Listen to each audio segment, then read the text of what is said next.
예수님께서 다시 갈릴리 지방으로 오셨습니다. 그렇게 갈릴리 지방으로 오시자 예수님에게 많은 무리가 모여들었습니다. 이때가 예수님께서 공생애를 시작하시고 한 2년 정도 지난 시점입니다. 예수님의 공생애는 3년 반 정도 되거든요. 한 1년 반 정도 남아있죠. 이렇게 2년 정도 지났기 때문에 사람들이 예수님을 많이 따랐습니다. 예수님을 좋아하는 그런 시기죠. 이런 시기에 사람들이 많이 모였는데 회당장 야이로라는 사람이 주님 발 앞에 엎드렸습니다. 주님 발 앞에 엎드려서 간곡히 간구하기를 주님, 제 어린 딸, 그 어린 딸이 병들었는데 그 병든 딸을 좀 고쳐주십시오. 주님께서 오셔서 제 딸한테 안수하시면 그러면 제 딸의 병이 낫겠습니다. 그러니 꼭 안수해 주십시오. 이렇게 간절히 구했습니다. 이 회당장 야이로가 딸아이에게 안수해달라 이렇게 구했는데 이 회당장 야이로 어떤 믿음을 가지고 있습니까? 이 회당장 야이로 좋은 믿음을 가지고 있을까요? 그렇지 않죠. 우리가 좋은 믿음을 가진 사람이 어떤 사람인지 우리가 이전에 살펴보았습니다. 누구의 믿음이 좋은 믿음이죠? 이방인 백부장의 믿음이 좋은 믿음입니다. 이방인 백부장 어떻게 하죠? 하인이 아팠습니다. 예수님, 저희 집에 오셔서 하인을 좀 고쳐주십시오. 이렇게 요청했어요. 그런데 도중에 생각이 좀 바뀌었습니다. 예수님께서 집에 오시는 거 감당하지 못합니다. 그러니 오시지 마시고 말씀만 좀 해주십시오. 말씀만 하셔도 그 하인의 병이 낫겠습니다. 그러니 말씀만 하십시오. 이렇게 요청을 했습니다. 그러자 예수님께서 이 백부장의 믿음을 보시고 이스라엘에 이만한 믿음이 없다 이렇게 하면서 칭찬을 하셨습니다. 백부장은 상당히 좋은 믿음을 가졌어요. 지금은 다 우리가 그렇게 생각하지만 그 당시에는 그렇게 생각하는 사람이 없었습니다. 모든 사람이 와서 이렇게 안수해야 그래야 그 병이 고침받는다 이렇게 생각했어요. 근데 백부장은 그런 믿음이 아닌 말씀만 하셔도 됩니다 이렇게 생각을 했기 때문에 좋은 믿음을 가졌습니다. 그렇지만 이 회당장 야이로는 그렇게 좋은 믿음을 가진 것은 아닙니다. 회당장입니다. 유대인입니다. 성경에 대해서 어느 정도 알고 있고 하나님을 믿는 신앙이 있습니다. 그리고 예수님을 믿고 있습니다. 사람들에게 또 존경을 어느 정도 받고 있는 사람입니다. 그런데도 딸아이에게 와서 안수해서 그래서 고쳐주십시오 이렇게 요청을 했습니다. 예수님께서 안수해서 고쳐주실지 아니면 다른 방법으로 고쳐주실지 그건 사실은 알지 못해요. 그것은 예수님에게 속한 것입니다.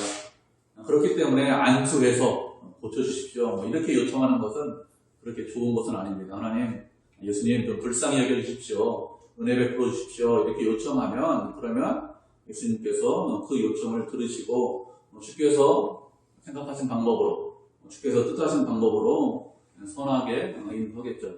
그렇게 간구하는 것이 좋은 믿음이고 그렇게 간구하는 것이 마땅할 것입니다. 예수님께서 여러 병자를 고쳐주셨어요.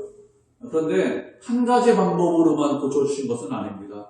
우리가 생각하서는 말씀만 하시면 병자가 다 낫기 때문에 그렇기 때문에 그냥 말씀하시면 되지 여러 가지 일을 하실 이유가 있나 이렇게 생각할 수 있습니다. 그런데 말씀으로만 병자를 고친 경우가 그렇게 많지 않습니다. 마가복음 8장에 보면 이렇게 말씀하고 있어요. 벳사다에서 맹인을 고쳤는데 안수를 하십니다. 안수해서 이번에는 고쳐주시는데 안수를 몇 번 했을까요? 2번이나 안수를 하십니다.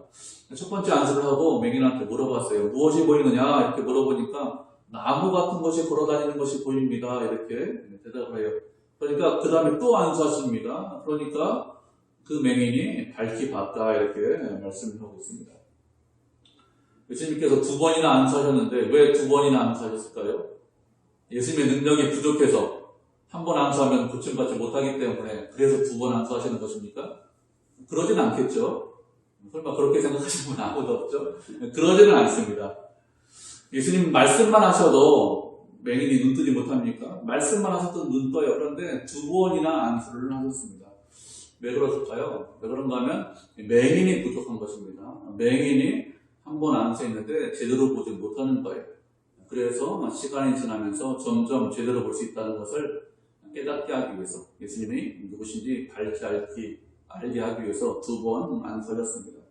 이렇게 병자를 고칠 때는 한 가지 방법으로만 고친 것이 아니죠. 어떤 경우에 맹인 같은 경우에는 흙을 진흙으로 눈에 이기고 실로암 연못에 가서 씻어라 이렇게도 말씀하시고 여러 가지 방법으로 고쳐주셨습니다.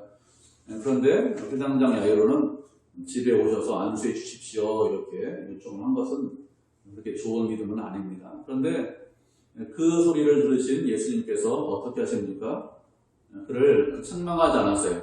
그를 책망하지 않으시고 그의 집으로 가고 있습니다. 왜 그를 책망하지 않고 그의 집으로 가셨을까요? 왜 그런가 하면 예수님께서 그의 믿음을 보셨기 때문에 그렇습니다. 그런 좋은 믿음을 갖고 있지는 않습니다. 그렇지만 분명히 갖고 있는 것이 있어요. 무엇을 갖고 있습니까? 예수님을 믿는 믿음을 갖고 있습니다. 그래서 그의 요청대로 그 집에 가고 계신 것이죠. 야이로의 믿음은 큰 믿음이 아닙니다. 작은 믿음입니다. 그 믿음이 작아서 겨자씨만 할 수 있습니다. 그렇지만 어떻게 합니까? 그 겨자씨만한 믿음을 가지고 주님 앞에 나왔더니 주께서 어떻게 하십니까? 그 믿음을 보시고 그의 집으로 가고 계신 것이죠. 그 딸을 고쳐주려고 하시는 것입니다. 하나님께서 우리에게 원하시는 것이 무엇일까요? 하나님께서 우리에게 원하시는 것은 믿음 보기를 원하십니다. 그 믿음이 작아도 괜찮아요. 겨자씨만해도 괜찮습니다. 그래도 우리에게 원하시는 것이 무엇이죠? 작은 믿음이지만 그 믿음을 갖고 주님 앞에 나오기를 원합니다. 그렇게 작은 믿음을 가지고 주님 앞에 나오면 그래도 어떡합니까? 우리의 기도를 들어주시고 우리의 간구를 들어주셔서 응답해 주십니다. 그렇기 때문에 우리가 어떻게 될까요? 그렇기 때문에 믿음을 가지고 주님 앞으로 나오셔야 됩니다. 주님, 모든 것이 주님의 뜻대로 됩니다. 주님, 주께서 원하시면 모든 것이 이루어집니다. 그러니 제가 주님을 바라보고 주님을 의지하고 주님 앞에 나왔습니다. 그렇게 주님을 의지하는, 주님을 신뢰하는 그 믿음을 가지고 나올 때 주께서 우리를 선하게 인도해 주십니다. 그래서 우리가 가져야 될 것이 무엇이냐? 믿음을 가지고 주님 앞으로 나오는 것. 그것이 우리가 마땅히 할 일이겠죠. 이렇게 야이로가 집으로 가는 도중에 어떤 일이 일어납니까?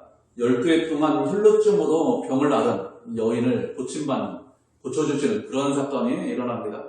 12해 동안 혈루증으로 병을 앓고 있는데 그 여자가 와서 살짝 예수님의 옷을 붙잡아요.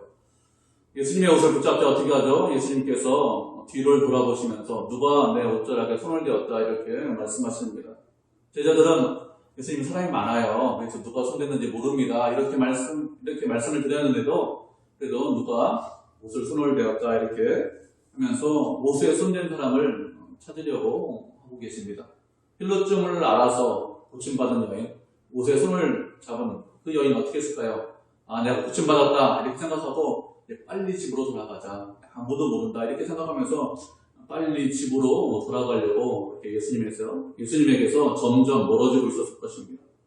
그런데 뒤를 돌아보시면서 누가 손을 대었다 이렇게 말씀하니까 이 여자가 두려워서 어떻게 하지 못하고 예수님 앞에 나와서 그래서 자초지종 이야기를 다 했습니다.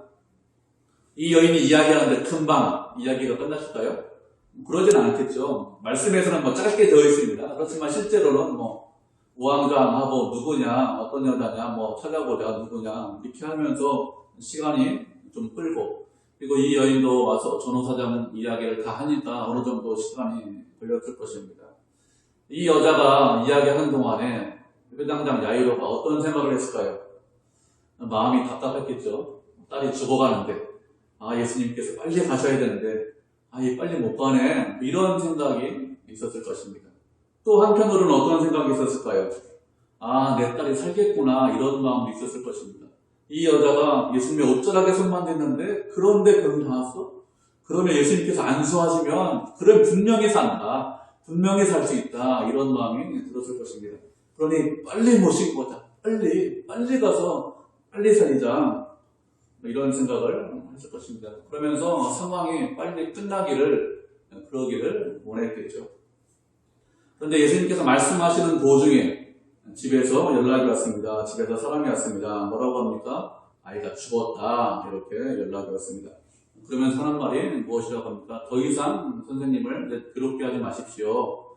괴롭힐 필요가 없습니다. 이렇게 말을 합니다. 무슨 뜻일까요? 아이가 죽었기 때문에 예수님을 모시고 올 필요가 없다. 이런 뜻입니다. 사람들이 어떻게 생각하고 있는 것입니까? 아이가 이미 죽었다는 것이죠.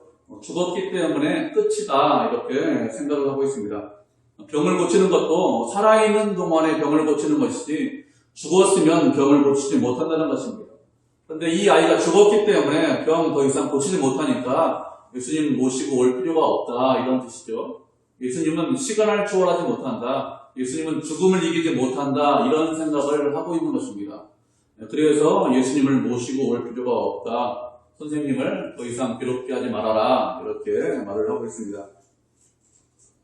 우리도 이렇게 생각할 수 있어요. 예수님께서 능력으로 갖고 계신 것을 분명히 알고 있습니다.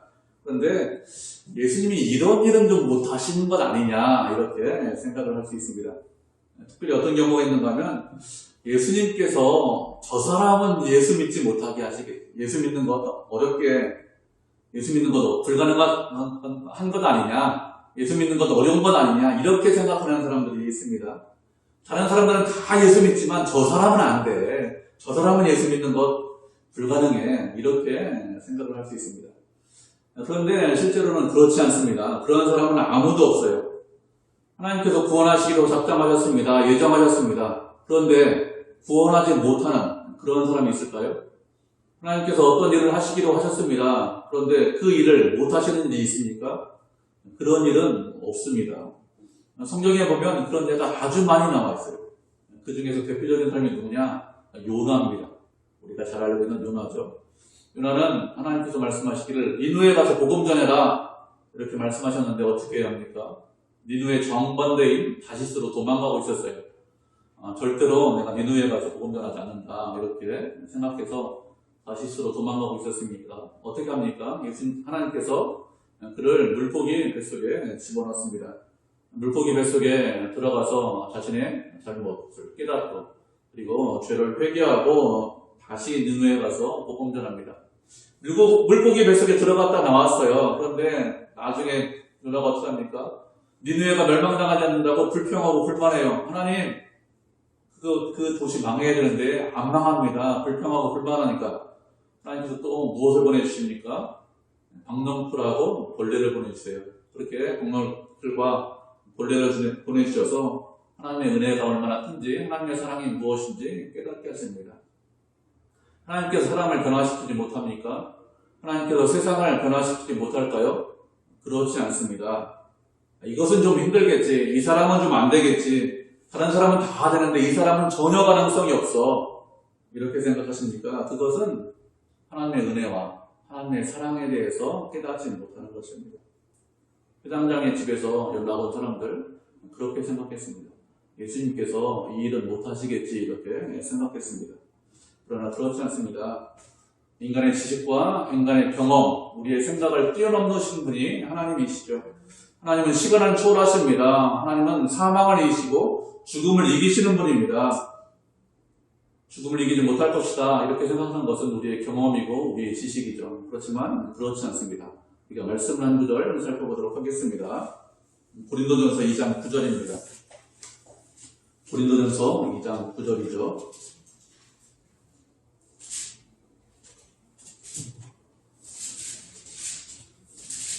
고린도전서 2장 9절 말씀입니다. 우리 한 목소리로 같이 읽도록 하겠습니다.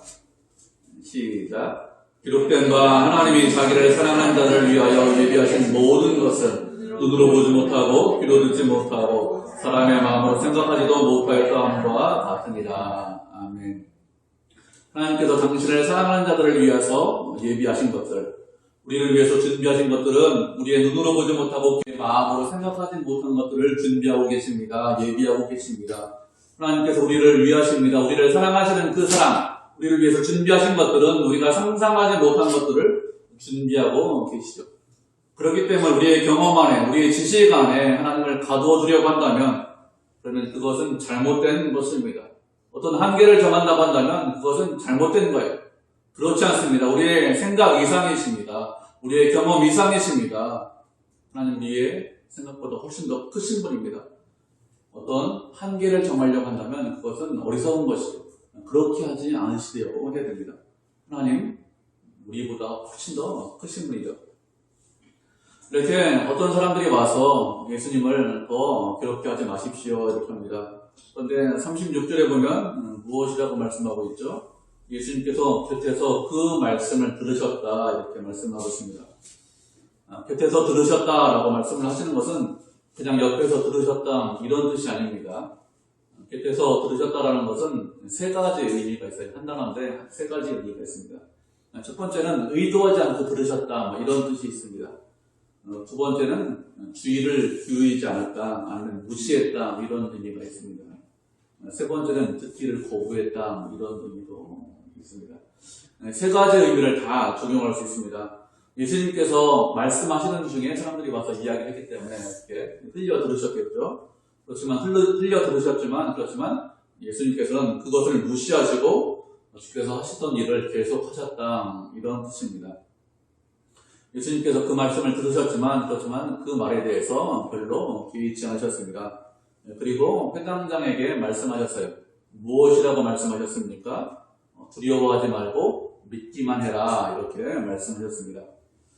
두려워하지 말고 믿기만 해라 이것은 명령이에요. 명령형으로 되어 있습니다. 명령하시는 것입니다. 그렇게 믿기만 하라고 명령하셨는데 언제 믿으라고 명령하시는 것입니까? 지금 믿으라고 명령을 하시는 것입니다. 회당장이 집 앞에 나올 때 무엇을 가지고 나왔습니까? 말씀드렸듯이 믿음을 가지고 나왔습니다. 예수님께서 반드시 이 딸을 고쳐주신다, 이 딸을 살려주신다 이런 믿음을 갖고 나왔습니다. 그리고 12년 동안 혈루병 여인을 고쳐주셨는데 그렇게 고생한 여인을 고쳐주셨는데 그것을 보면서 그의 믿음이 더욱더 강해졌습니다. 그런데 어떻게 하라는 얘기예요? 그 믿음을 지금 유지해라. 그 믿음을 계속해서 갖고 있어라. 이렇게 명령을 하시는 것입니다. 그러면 왜 이런 명령을 하셨을까요? 그런가 하면 딸이 죽었다라는 소리를 들은 회당장 야이로 어떤 생각을 했을까요? 그 마음에 두려움이 생겼을 것입니다. 아, 딸이 죽었구나. 이제 어떻게 하지 못하겠구나. 이런 마음이 있었겠죠. 예수님께서는 그가 낙심하고 절망한 것, 그것을 아셨습니다. 뭐라고 생각했을까요? 시간 지체하지 않았으면 살 수 있었을 텐데 이런 생각했을 것입니다. 혈루병 여인 꼭 지금 고쳐야 되냐? 그런 거 아니잖아요. 그 여자는 죽은 건 아닙니다. 그런데 조금 있다가 고치신 이후에 내 딸 살리신 이후에 그 다음에 돌아오시면서 고쳐도 그래도 크게 문제 안 되는데 꼭 그렇게 시간 끌면서 지금 고치셔야 되나? 이런 생각 분명히 했겠죠. 그런데 딸이 죽었다는 소리를 들으면서 낙심하고 실망했습니다. 그렇기 때문에 그의 믿음이 급속하게 떨어지는 것을 주께서 알고 계신 것이죠. 그래서 예수님께서 명령하셨습니다. 무엇이라고 명령하셨습니까? 믿음에서 떨어지지 말라고 명령하셨습니다. 야이로의 지식과 경험, 그의 생각으로 하면 그러면 절망적인 상황입니다. 더 이상 소망이 없습니다. 그렇게 절망적인 상황이고 더 이상 소망이 없는데 어떻게 하라는 것이죠? 믿음을 잃지 말라는 것입니다. 주님을 끝까지 의지하고 신뢰하라는 것입니다. 야이로의 믿음이 상황 때문에 흔들리고 있어서 그래서 이렇게 명령을 하시는 것입니다. 이렇게 말씀하시고 그리고 회당장의 집으로 가셨습니다. 회당장의 집에 가니까 아이가 죽었다고 벌써 떠들고 곡하는 사람들이 있습니다. 그 사람들을 보시고 예수님께서 말씀하시기를 아이가 죽은 것이 아니고 잔다. 어째서 떠들고 우느냐? 이렇게 말씀하셨습니다. 예수님께서 이렇게 말씀하시자 사람들이 어떻게 하죠? 사람들이 그 말씀을 듣고 비웃었어요. 사람들이 그 말씀을 듣고 왜 비웃습니까? 죽은 것이 확실하기 때문에 그래요. 아, 무슨 자느냐? 죽었으니까. 죽은 게 확실한데 무슨 잔다고 말씀하셨냐? 이렇게 생각하고 그 말씀에 대해서 비웃고 있었습니다. 예수님께서 아이가 잔다 이렇게 말씀하셨는데 아이가 잔다는 것이 무슨 뜻일까요? 우리가 아이가 잔다는 것이 무슨 뜻인지 말씀하는 것을 살펴보도록 하겠습니다. 데살로니가 전서 4장 13절, 14절 말씀 살펴보도록 하겠습니다. 데살로니가 전서 4장 13절, 14절입니다.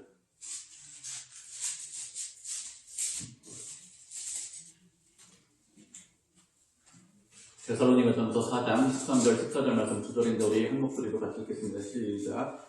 형제들아, 자는 자들에 관하여는 너희가 알지 못함을 우리가 원하지 아니하노니 이는 소망 없는 다른 아이와 같이 슬퍼하지 않게 하려 함이라. 우리가 예수께서 죽으셨다가 다시 살아나심을 믿을진대 이와 같이 예수 안에서 자는 자들도 하나님이 그와 함께 데리고 오시리다. 아멘. 바울이 데살로니가 지역에 가서 복음을 전했습니다. 그랬더니 그곳에 교회가 개척됐어요. 그래서 성도들이 좀 생겼습니다. 그들이 하나님께 예배하고 주님을 기대하고 또 예수님께서 다시 오시기를 간구하고 있었습니다. 근데 자꾸 죽는 사람들이 생기는 거예요. 이렇게 죽는 사람들이 생기니까 이 사람들이, 남아있는 사람들이 근심하고 걱정했습니다. 그것을 들은 사도 바울이 편지를 쓰면서 이렇게 이야기를 하고 있는 것이죠. 자는 자들에 관해서는 너희가 알지 못함을 원하지 않는다, 이렇게 말씀하고 있습니다. 여기서 잔다는 것은 그 사람이 죽었다는 것입니다. 성경은 죽은 사람에 대해서, 믿는 사람이 죽은 것에 대해서 잔다, 이렇게 표현을 하고 있습니다. 성경에서 죽었다라고 표현하는 것은 그 영혼이 죽었다, 이런 의미가 많습니다. 그러면 죽은 사람에 대해서 왜 잔다, 이렇게 표현을 할까요? 왜 그런가 하면 자는 사람은 시간이 지나면 반드시 일어나기 때문에 그렇습니다. 반드시 깨어나기 때문에 그렇습니다. 그것처럼 죽은 사람도 이렇게 일어날 때가, 다시 살아날 때가 있을 것이기 때문에 잔다, 이렇게 표현을 하고 있는 것입니다. 그들이 언제 다시 일어날까요? 예수님께서 다시 오실 때 부활한다고 했습니다. 자고 일어나는 사람처럼, 자고 깨는 사람처럼 죽은 사람들이 다시 일어난다. 그래서 사도 바울이 잔다, 이렇게 표현하는 것이죠. 예수님께서 아이가 잔다, 이렇게 말씀하셨습니다. 죽은 것이 아니라 잔다고 했습니다. 무슨 뜻입니까? 곧 아이가 일어날 것이다. 곧 아이가 깨어날 것이다. 이런 뜻입니다. 말씀드렸듯이 사람들이 비웃었어요. 왜 비웃습니까? 말도 안 되는 소리다. 죽었다. 이렇게 생각해서 비웃었습니다. 그런데 예수님께서 잔다고 하셨습니다. 그러면 어떻게 될까요? 그러면 실제로 자는 것입니다. 누구의 말씀대로 됩니까? 예수님의 말씀대로 되는 거예요. 세상의 경험, 세상의 지식대로 되는 것이 아니라 예수님의 말씀대로 됩니다. 그게 아니라 목사님, 자연 법칙대로 되는 거 아닙니까? 이렇게 물으실 수 있습니다. 그런데 자연 법칙, 누가 내신 것이죠? 하나님께서 그 자연 법칙을 내신 것입니다. 하나님의 뜻대로 자연이 움직이는 거예요. 그래서 하나님께서 원하시기 때문에 해가 씁니다. 하나님께서 원하셨기 때문에 해가 15도나 뒤로 물러갔어요. 하나님의 말씀이 자연 법칙 위에 있습니다. 자연 법칙을 초월할 수 있습니다. 그렇기 때문에 중요한 게 무엇이죠? 하나님께서 무엇이라고 말씀하셨는가, 이것을 아는 것이 중요합니다. 우리가 왜 하나님 말씀을 열심히 읽고 묵상하고 배우고 익혀야 될까요? 하나님께 말씀대로 되기 때문에, 하나님의 뜻대로 이루어지기 때문에 우리가 하나님의 말씀을 열심히 배우고 익히는 것입니다. 예수님께서 잔다, 이렇게 말씀하셨기 때문에 분명히 그 아이가 자는 것입니다. 그리고 예수님께서 세 제자를 데리고, 베드로와 야고보와 요한, 이렇게 세 제자를 데리고, 그리고 그 부모를 데리고 아이가 있는 곳으로 가셨습니다. 그리고 그 아이에게 말씀하시기를 달리다굼, 이렇게 말씀하셨습니다. 달리다는 어린 소녀야, 이런 뜻입니다. 어린 소녀다, 이런 뜻이고요. 쿰, 이렇게 말씀하셨는데 일어나라, 이런 뜻입니다. 소녀야 일어나라, 이런 뜻인데 달리다굼, 이렇게 말씀하시자 그 소녀가 일어났습니다. 쉽게 이야기하면 이렇게 이야기했다고 생각하시면 됩니다. 따라 이제 깰 시간이야, 야 일어날 시간이야, 이렇게 말씀하셨다고 생각하면 됩니다. 다른 말씀하지 않고 야 지금 일어날 시간이야, 일어나야 돼, 이렇게 말씀하시자 그냥 일어났어요. 잠을 자다가 깬 사람처럼 그냥 일어났습니다. 그래서 걸어 다녔습니다. 분명히 이 소녀가, 이 어린아이가 죽었다는 것을 모든 사람이 다 알고 있습니다. 그런데 그 소녀가 쭉 걸어다녀요. 당연히 어떻게 했을까요? 사람들이 놀랬겠죠. 죽었던 소녀가 일어났기 때문에 당연히 놀랐을 것입니다. 이렇게 해서 예수님의 말씀대로 아이가 살아났습니다. 이 야이로의 딸을 살려준 시점이 공생애를 시작하시고 한 2년 정도 지난 시점이라고 제가 말씀을 드렸습니다. 앞으로 예수님의 공생애 기간이 한 1년 반 정도 남아 있습니다. 예수님께서 남은 공생의 기간 동안에 무엇이라고 말씀하십니까? 죽은 이후에 사흘 후에 부활하실 것이다, 이렇게 말씀하십니다. 그러면 이 사람들, 야이로, 그 야이로의 아내, 그리고 야이로의 딸, 이 사람들이 예수님의 말씀을 믿었을까요? 아니면 믿지 못했을까요? 당연히 믿었겠죠. 왜 믿었습니까? 죽은 딸이 살아나는 것을 봤기 때문에 예수님께서 말씀하시기를 사흘 후에 부활한다, 이렇게 말씀하신 것 당연히 믿었을 것입니다. 예수님께서 아주 큰 일, 대단한 일을 하신 것이 아닙니다. 그냥 잠자는 아이 깨우듯이 일어나라 이렇게 말씀 한마디 하니까 그냥 일어났어요.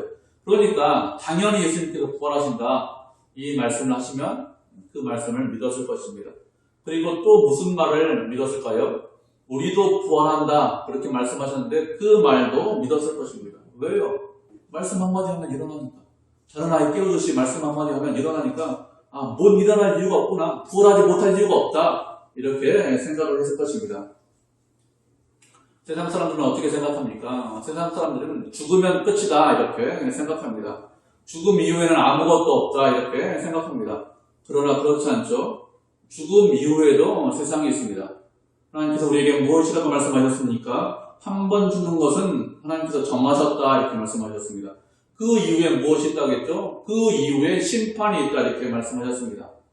죽는 것으로 모든 것이 끝난다 이렇게 생각하시면 그것은 잘못된 생각입니다. 하나님께서 끝이 아니다 이렇게 말씀하셨기 때문에 분명히 끝이 아닙니다. 죽음 이후에 분명히 심판이 있습니다. 하나님께서 우리를 심판하십니다. 그래서 어떤 사람은 영원한 형벌 가운데 거하고 그리고 어떤 사람은 영원한 영생 가운데 거하도록 하십니다.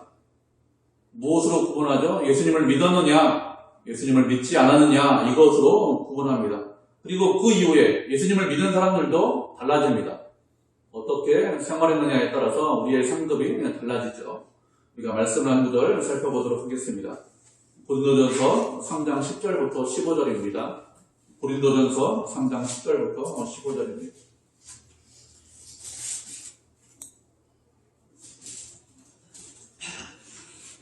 우리가 한 절씩 교독하겠습니다. 고린도전서 3장 10절부터 15절까지 한 절씩 교독하죠. 내게 주신 하나님의 은혜를 따라 내가 지혜로운 건축자와 같이 터를 닦아두매 다른 이가 그 위에 세우나 그러나 각각 어떻게 그 위에 세울까를 조심할지니라.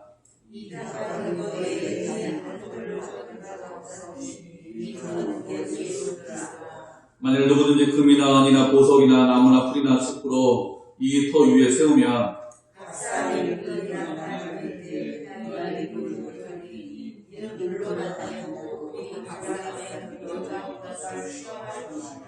만일 누구든지 그 위에 세운 공적이 그대로 있으면 상을 받고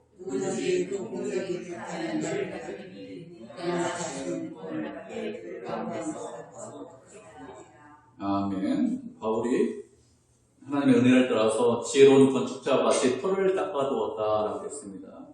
그런데 그 위에 다른 사람들이 우리 같은 사람들이 건물을 세우는데 건물을 세울 때 조심해라 이렇게 말씀을 하고 있습니다.